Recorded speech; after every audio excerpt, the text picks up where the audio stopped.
श्रव्यातील ध्वनी तरंगांचा उपयोग शरीरांतर्गत भागांच्या चित्रनिर्मितीमध्ये केला जातो. श्रव्यातील ध्वनी तरंग मानवी शरीरात प्रवेश करू शकतात. हे ध्वनी तरंग शरीरातील हाडे, चरबी तसेच स्नायू अशा विविध ऊतींद्वारे परावर्तित होतात. हे तंत्रज्ञान वेदना विरहित आहे.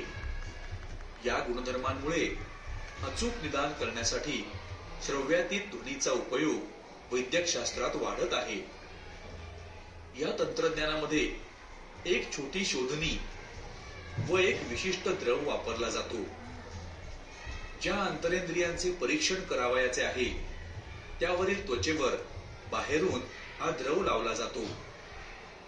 हा द्रव शोधणी व त्वचा यांच्यात योग्य प्रकारे संपर्क बनवतो, जेणेकरून जेव्हा शोधणीच्या सहाय्याने उच्च वारंवारतेचा ध्वनी द्रवामधून शरीरामध्ये सोडला जातो तेव्हा श्रव्यातील ध्वनी पूर्ण क्षमतेने वापरला जावा. शरीरातील अंतर्गत भागातून परावर्तित झालेला ध्वनी पुन्हा शोधणीच्या सहाय्याने एकत्र केला जातो व या परावर्तित ध्वनीच्या सहाय्याने संगणक शरीरांतर्गत भागाचे चित्र तयार करतो. या तंत्रज्ञानाच्या सहाय्याने सूज येणे, जंतू संसर्ग तसेच वेदनांची कारणे यांचा शोध घेता येतो. या तंत्राचा उपयोग हृदयाची स्थिती, हृदयविकाराच्या झटक्यानंतर हृदयाची अवस्था समजण्यासाठी केला जातो.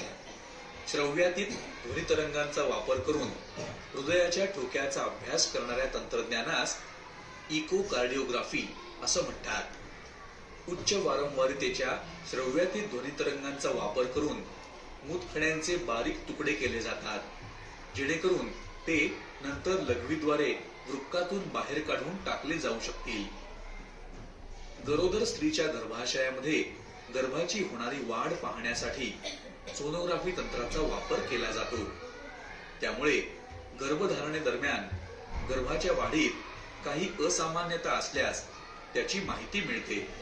गर्भाचा विकास योग्य पद्धतीने होत आहे किंवा नाही हे तपासण्यासाठी हे तंत्रज्ञान अतिशय सुरक्षित आहे. हे नेहमी लक्षात